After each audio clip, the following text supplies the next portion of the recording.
Regresamos a esta edición de Al Cierre. Estamos en nuestro último bloque de esta edición en la que estamos analizando los resultados, si es que los hubo, de la reunión entre el presidente Barack Obama el pasado 25 de julio y los mandatarios de Guatemala, Otto Pérez Molina, El Salvador, Salvador Sánchez Serén, y de Honduras, Juan Orlando Hernández. Salvador, ¿qué podríamos ver en este cuadro? ¿Esto tenderá a agravarse? ¿Habrá alguna solución? Hay un problema, como lo mencionaba el señor Orozco, de política interna en Estados Unidos. Esto obviamente también es política interna de estos países fundamentalmente, pero ¿se va a agravar la situación? Bueno, como siempre pasa, es difícil predecir el futuro. Lo que podemos es un poco interpretar los datos que tenemos hasta ahora. Y, por ejemplo, los datos de detenciones de Estados Unidos nos demuestran que a partir de todas estas campañas de información, de estas acciones que ha habido, hay una pequeña reducción en el número de detenciones de niños y de mujeres con niños, que es fundamentalmente el tema que ahora llama muchísimo la atención. Sin embargo, yo creo que mientras no se resuelvan las condiciones estructurales que están empujando estos movimientos, en el largo y mediano plazo no vamos a ver significativos cambios. Pero condiciones estructurales sabemos que tienen que ver con pobreza, tienen que ver con calidad de vida, tienen que ver con narcotráfico. Claro. ¿Cómo hacer para cambiar eso? Claro, bueno, por ejemplo, los presidentes propusieron el Plan Centroamérica, que es una idea, por ejemplo, de replicar el Plan Colombia acá para ayudar en una serie de factores estructurales contra la delincuencia, contra la pobreza, etcétera, etcétera. Me parece que es una buena solución, pero va a tomar tiempo. Yo no pensaría que en los próximos años vaya a haber un significativo decrecimiento de estos flujos, a menos que haya acciones mucho más contundentes de las que hemos visto hasta ahora. Don Manuel Orozco, hay reacciones en algunos sectores de la ciudadanía bastante incómoda con la respuesta que hasta ahora ha dado el Estado norteamericano. Esto podría agravarse y llevar a extremos. Me refiero particularmente a que la prensa menciona la posibilidad de que haya grupos incluso paramilitares en la frontera para impedir que se siga extendiendo el fenómeno. Creo que el tema migratorio en Estados Unidos es tal vez el punto de mayor polarización que existe en temas de política en este país. No hay un tema en donde la población está dividida 50 y 50.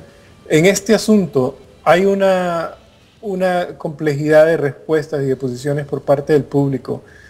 Un porcentaje fuerte del público está a favor de que se le dé algún tipo de tratamiento a estos menores de edad, que no necesariamente tengan que ser devueltos inmediatamente.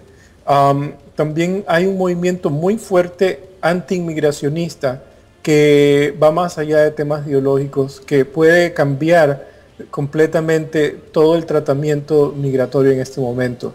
Muy difícil saber en qué dirección va, pero lo que yo creo que las consecuencias de esta situación en este momento va a ser de devolver a miles de niños. No va a haber un tratamiento de refugiados en Estados Unidos. Estados Unidos ocasionalmente usa el albergue el término y aplica la ley de refugiados. Lo que aplica es lo referente al asilo político, que es una revisión de caso por caso, pero la realidad es que se van a devolver miles de niños y la situación no se va a resolver en Centroamérica hasta que se resuelva la situación económica de la región. En eso coincide, señor Orozco, con lo que usted está planteando, El Salvador, pero son soluciones de largo plazo, y esto en el corto plazo crea incomodidad a un sector de la ciudadanía norteamericana que es radicalmente antimigrante. Sí, desgraciadamente todos estos flujos de migrantes, y tradicionalmente los migrantes, atraen mucha polarización, como lo decía don Manuel, y por supuesto va a ser muy difícil que estas posiciones se cambien porque están muy dentro de algunos sectores de la población. Entonces, pero bueno, a veces la realidad o las crisis sirven un poco para resolver estas cosas, para mover las aguas, y esperemos que se amplíe el debate y que se logre alguna solución.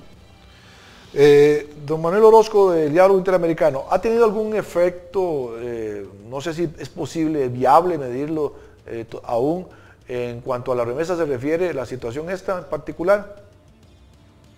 No, son realidades diferentes. Aquí, es decir, el tema de los menores de edad es un proceso independiente a la migración de adultos. La migración de adultos ha venido ocurriendo. Vea, seamos realistas, de Honduras solamente salen 50.000 a 70.000 personas cada año, indocumentados, y tratan de cruzar la frontera. Puede que entren 20.000.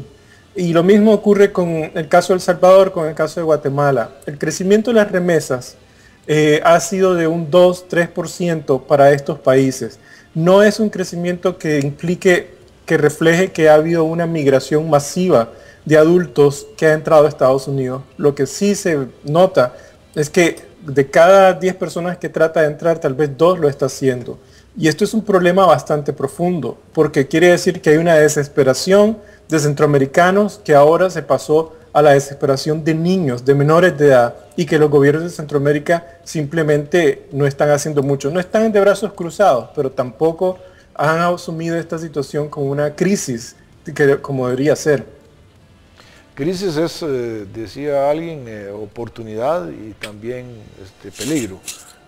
Ustedes desde el punto de vista de la OIM, ¿qué gestión hacen ante estos gobiernos y qué respuesta obtienen de ellos? Bueno, lo que estamos haciendo sobre todo es concientizar sobre la necesidad de reintegrar estos niños. Como le decía Manuel, una gran parte, y hay que reconocerlo, una gran parte de estos niños van a ser retornados. Cuando regresen van a enfrentar la misma situación de la que huyeron.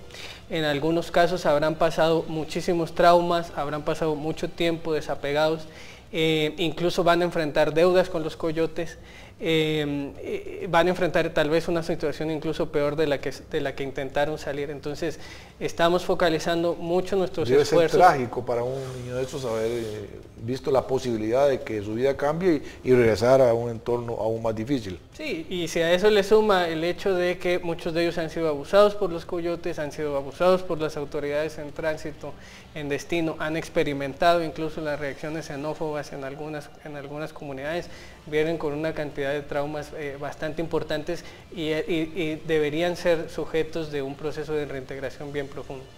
Ciertamente una situación difícil. Quiero agradecerle mucho a Manuel Orozco de Diálogo Interamericano su participación y lo invito a que nos dé su conclusión. Sí, yo creo que es una situación muy complicada que se tiene que resolver más allá de la reintegración propiamente dicha, sino que hay que abordar soluciones de corto plazo y de largo plazo. Vea, por ejemplo, en este momento lo que Honduras está haciendo es moralizar el tema como que fue un problema exclusivamente relacionado de la irresponsabilidad de muchos padres de familia.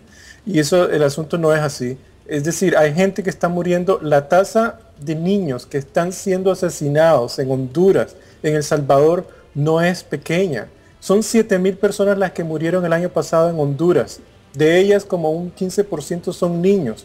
Entonces, el problema no es una cuestión de simplemente reintegración, sino un problema de cambiar la estructura en este momento, y hay cosas que se pueden hacer en el corto y en el largo plazo. Muchas gracias por su participación, señor Orozco. Mucho gusto. Su conclusión, Salvador. Bueno, que además de la reintegración, evidentemente no es el único tema, también tenemos que tomar acciones en prevención, tenemos que tomar acciones en resolver las situaciones estructurales que están impactando a estos niños, tenemos que darle no solo futuro, sino también esperanza a muchas de estas familias, si no, no vamos a resolver muchos de estos flujos. Muy bien, muchas gracias. Hemos llegado a la conclusión de otro programa de Al Cierre y los invitamos para la próxima semana en otra edición de este programa. Hasta pronto.